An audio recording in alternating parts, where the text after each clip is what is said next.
teachers, it's Leah here. Today I'm going to talk about Gogokid because I'm so excited.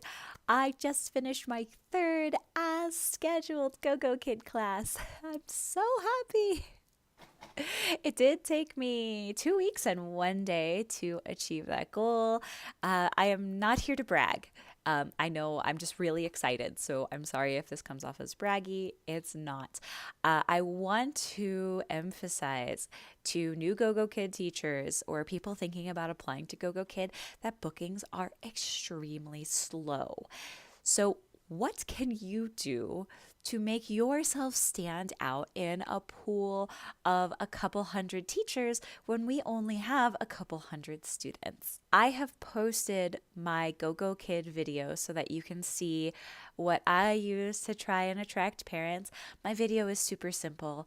I just used iMovie to make it. I have a Mac and I have an iPhone. You can use iMovie either on your iPhone or on your Mac. It is a free program that comes with very expensive equipment, so it's not really free, is it? There are other programs that you can use. I don't know about Windows personally. I'm not a Windows person, but there are some videos recommending how you can create your video. Things you want to keep in mind when you're making that video. You want them to be simple. You are speaking in English. Not all of the parents speak English. For VIPKID, one of my parents told me that she has her daughter watch the videos and her daughter actually chooses the teachers. So think about what could appeal to a small child watching your video, not just your parents. So if you're talking about your education and your experience, that might be too much for a 4-year-old. You also want to make sure that you are speaking very slowly. That way, the parents know that when they put their child in your class, that you have an appropriate speaking speed for their child who also doesn't speak English. So you want to speak slowly and clearly. When you look at the playback, like when I watch my own videos, it looks ridiculous, but that clarity and that speed are really important. If you are a seasoned ESL teacher online, then you already know this. If you are new, you can take a look at my old VIPKID video and see that I am speaking way too fast. And the only reason I think it still worked for me is because VIPKID, I believe, also has clips of current classroom teaching for parents to watch based on what one of the parents has told me. So I think that might have been my only saving grace because that video was terrible. You also don't need to make a big production of it. You don't need to have clips of you and your family and your props and your puppets. You don't need that because it can be overwhelming. Then for your profile picture, you want to have a professional but attractive profile picture. I'm not gonna lie, I'm not a super attractive person.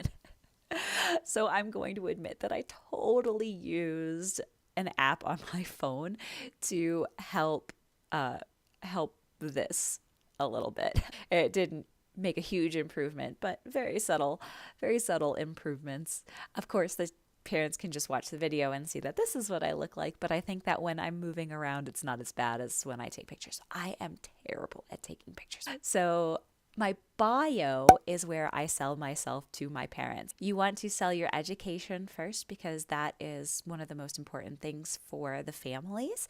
Then you want to sell your experience. What teaching experience do you have? If you don't have specific teaching experience, what experience do you have with children? Reword that as best you can to make it seem like you are educating children. If you have any ESL experience, mention that, and then talk about your teaching technique. How will you teach their child? I mentioned props and TPR in my bio because that's what I have learned to do. And I don't know that my bio has been super helpful, to be honest. Finally, your lifestyle photos. I have a picture of me and my kids dressed up for Halloween, and I also have a picture of my favorite job ever when I worked for the National Park Service. I have that on there too because it's a fun picture of me spreading my wings on a condor. I probably will change that one. That one's just my favorite picture of me. It's also like 7 years old. So my booking rate hasn't been awesome, but I have had those 3 as scheduled classes. So don't take my word for it as an authority. This is just what I have done to get those classes booked. So far, I have had my mentor class. I have had 3 as scheduled classes. I have had 2 student no-shows, 1 student cancellation at 24 hours, and I currently have 4 classes scheduled for between tomorrow and the end of next week. So if you were doing the math there, 8, 9, 10, 11 classes scheduled or completed, including my mentor class, in my first 2 weeks. So not a lot. Not a lot, but enough to get me at least that $150 bonus. I haven't seen any more parent feedbacks. I don't know if my one regular student has rated me below 5 stars. I hope not. Because she did schedule another class with me after she missed her class this week on Thursday. So hopefully she likes me. If you haven't already, hit that red subscribe button. That really helps me out. If you need any help with your introduction video, you can go ahead and send me an email and I'm happy to talk with you about it. If you want help actually producing that video, I can do so at a super reasonable rate. So if you want any information on that, you can send me an email and I am happy to make you a video. If you have any questions, leave them down in the comments below or send me that email at noshowhappyhour@gmail.com. I would like to do some Q&A videos here in the future, so I love questions. You can leave them down below. I also have another MC short notice no-show booked during a Gogokid 60% paid subsidy class today. I don't know who this kid is. It booked and canceled while I was asleep. So I get to end early today and get paid for it. That's my favorite part of Gogokid and VIPKID right now. Okay, everybody. Thank you for joining me today. Happy teaching.